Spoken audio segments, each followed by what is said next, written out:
नमस्कार दोस्तों। कोई देश जो है इतना महान ऐसे ही नहीं बन जाता, या किसी देश का संविधान जो है इतने लंबे दौर तक जो है ऐसे ही यूं ही नहीं चलता। इसके लिए हमें देना पड़ता है बलिदान, संघर्ष करना पड़ता है, और इसी के साथ कई लोग जो है अपने जो जान है जोखिम में डालते हैं। आत्मा के बारे में हम बात करेंगे, जो आपने थंबनेल पे देखा होगा, जिसको कि वन मैन आर्मी के नाम से भी जानते हैं। बात कर रहे हैं हम महात्मा गांधी जी की, जिनको हम अपने देश में बापू के नाम से भी प्यार से पुकारते हैं। बात आती है 2 अक्टूबर 1869 की, जब इतने महान आत्मा का जन्म हुआ, जो कि काठियावाड़ के गुजरात के प्रायद्वीप है, वहाँ पे उनका जन्म हुआ। उन्होंने जो है बचपन से ही यहाँ पे शिक्षा दीक्षा ली, और उसके बाद जो है अपने उच्चतर शिक्षा के लिए लंदन में गए, और लंदन में उन्होंने वकालत की पढ़ाई की। वकालत की पढ़ाई पूरी करने के बाद वो जो है गांधी जी भारत आए, और भारत में एक व्यापारी के केस के सिलसिले में उन्होंने दक्षिण अफ्रीका के लिए रुख किया। व्यापारी का नाम जो है दादा अब्दुल्ला था, जिन्होंने केस गांधी जी को सौंपा था। गांधी जी क्योंकि वकालत में इतने प्रसिद्ध थे, तो उन्होंने जो है वहाँ से रवाना हुए अफ्रीका के लिए।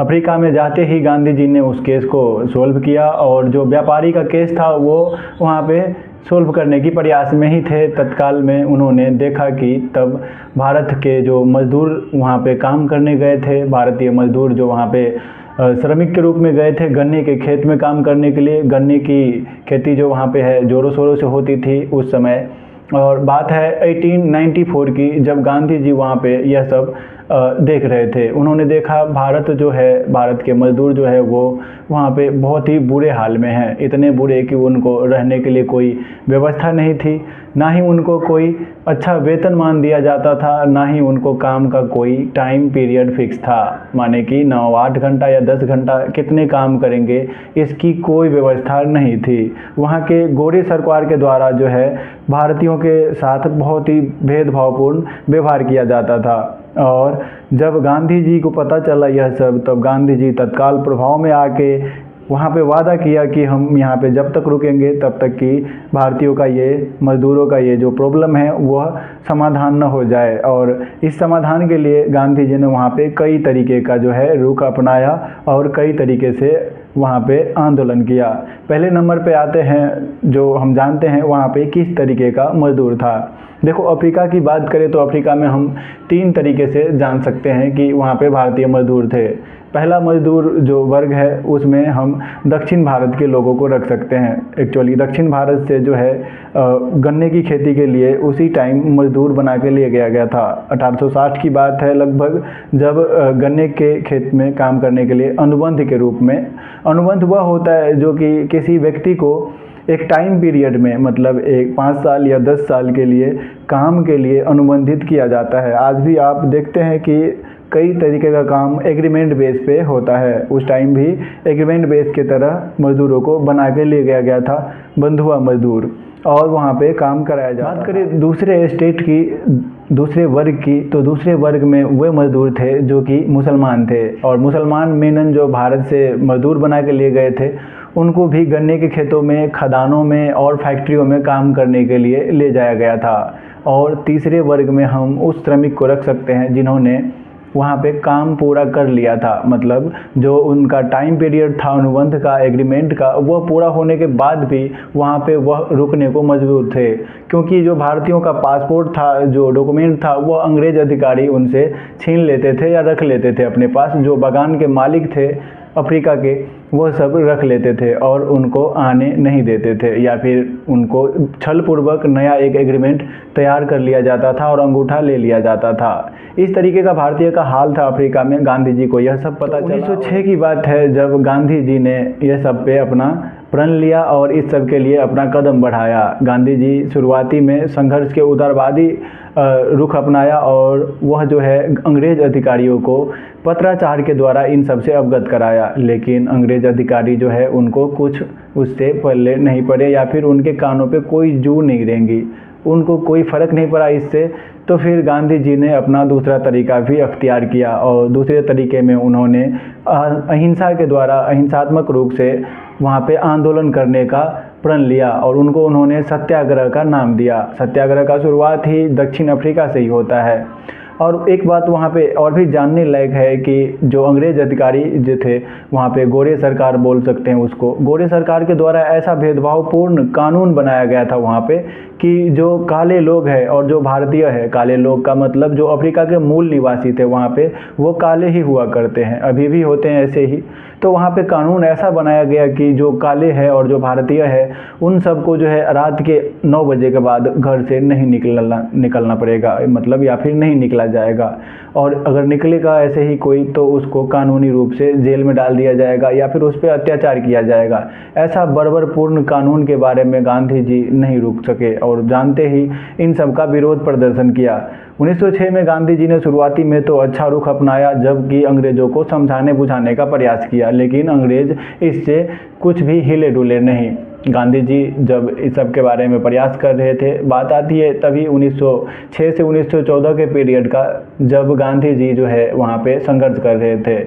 वहाँ पे एक और इसी बीच में अफ्रीकी सरकार ने, अफ्रीकी सरकार का मतलब जो अंग्रेजी सरकार थे, जो भारत में भी कानूनन रूप से वहाँ पे निवास करते थे और हमारे ऊपर शासन करते थे, तो गांधी जी ने उनसे भी बात की, उनको भी पत्र लिखा और इस सब से अवगत कराया, क्योंकि ये अंग्रेज़ों का दायित्व था कि भारतीय नागरिक को वहाँ पे सुरक्षा मिले, वहाँ पे उनको रहने का, खाने का और वेतनमान जो था उनका अच्छे से पालन हो। लेकिन ऐसा कुछ नहीं था वहाँ पे, उनके साथ ऐसा ही बर्बर स्थिति जारी रहा। इसी बीच अफ्रीकी सरकार के द्वारा, अंग्रेज़ों के द्वारा एक नया कानून बनाया गया और इस कानून के द्वारा जितने भी भारतीय वहाँ पे भारतीय रह रहे थे, मजदूर थे, उन सब की जो शादी थी, जो हिंदू तरीके से रीति रिवाज से हुई थी या फिर मुसलमान या इस्लाम तरीके से या पारसी तरीके से, इन सब को जो है बंद कर दिया गया या फिर बैन कर दिया गया या एक तरीके से रद्द कर दिया गया बोल सकते हैं।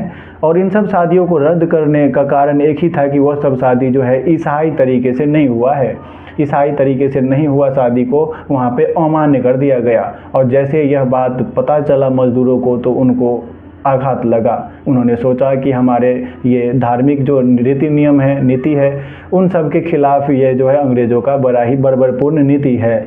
इस नीति के खिलाफ, इस रूल के खिलाफ जो है जो मजदूर है वो इकट्ठा हुए और गांधी जी की अगुवाई में इन सब का विरोध प्रदर्शन जारी रहा। हालांकि गांधी जी कई बार प्रयास किए, अंग्रेज़ों से मिले, लेकिन अंग्रेजी अधिकारी को इस सब से कोई फ़र्क नहीं पड़ा। इसी बीच और एक कानून आया जिसको हम बहुत ही प्रसिद्ध रूप में जानते हैं, आपने इतिहास में संभवतः पढ़ा होगा। एक ऐसा कानून जहाँ पे जो है जितने भी भारतीय मजदूर थे उन सबको एक रजिस्ट्रेशन कार्ड दिया गया था। उन रजिस्ट्रेशन कार्ड पे जो है एक अंगूठा का निशान होता था।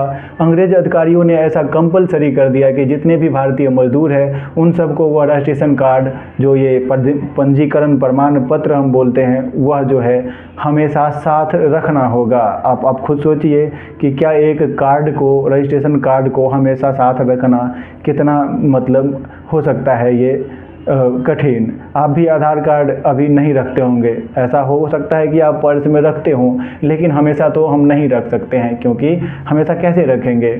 तो इस कठिनाई का सामना करने के लिए गांधी जी ने फिर से अगुवाई की और फिर से संघर्ष किया। उन्होंने सत्याग्रह शुरू किया और जो सत्याग्रह वहाँ पे उनको अंततः सफलता भी मिली। बात आती है 1914 की, जब गोपाल कृष्ण गोखले जी भी भारत में थे, जो कि इन सब के बारे में जाना और देखा कि गांधी जी वहाँ पे संघर्षरत है। उन्होंने ब्रिटिश के अधिकारियों से जो भारत में थे उन सब से बात किया, पूरे भारत का दौरा किया और इन सब के बारे में अपना मत इकट्ठा किया। और उन्होंने फिर गांधी जी की जो है जितने भी मांग थी उन सबको यहाँ पे अंग्रेज़ों से अवगत कराया। अंग्रेज़ों ने फिर ऐसे आनन फानन में फिर से नया कानून बनाया और जो पंजीकरण प्रमाण पत्र था, जो शादियाँ हुई थी हिंदू रीति रिवाज से, उन सबको मान लिया गया, उन सबको वैध करार दे दिया गया, उन सबको लीगली अप्रूव्ड कर दिया गया। जो पंजीकरण प्रमाण पत्र था अंग्रेज के द्वारा अपने आप जो है उसको सिद्ध कर दिया गया, अप्रूव कर दिया गया। और इसी बीच गांधी जी को भी जेल में डाला गया था। 1908 की बात है। फिर गांधी जी को भी रिहाई हुई और बहुत सारे मजदूर जो उनके साथ थे उन सब की भी रिहाई हो गई। अंततः गांधी जी को 1914 तक में सफलता मिल चुका था। वहाँ पे सारे कानून जो है हट चुके थे और जो भारतीयों का है जो कर लगाया गया था, वहाँ पे एक बात और भी ऐड कर सकते हैं, जो भारतीय मजदूर थे उन सबसे 3 पाउंड कर लिया गया था। 3 पाउंड जो वहाँ पे टैक्स के रूप में भारतीयों से वसूलना था, वह भी एक बर्बर कानून था। गांधी जी ने भी इसका भी विरोध किया, क्योंकि वहाँ पे जितने भारतीय थे उन सब जो है उन सब के पास बहुत ही शिक्षा का अभाव था। वो या तो नहीं के बराबर में अंग्रेजी जानते थे या फिर बहुत कम जानते थे। ऐसे में अंग्रेज अधिकारी उन सब से छलपूर्वक नया नया कानून पे सिग्नेचर करा लिया जाता था और जो उनका तौर तरीका था एग्रीमेंट बनाने का, वह भी उस पर भी अंगूठा का निशान ले लिया जाता था। बहरहाल इन सब से जो है फिर से गांधी जी को सफलता मिली और अंततः 1914 में यह सब रद्द होने के बाद गांधी जी भारत की तरफ आए। और भारत में आप सब जानते हैं कि गांधी जी के द्वारा चंपारण सत्याग्रह सबसे पहले चलाया गया और इसके बाद फिर खेरा मिल जो गुजरात में मिल मजदूर का आंदोलन था, वह सब किया गया पूरा। इन सब में गांधी जी ने सफलता पाई।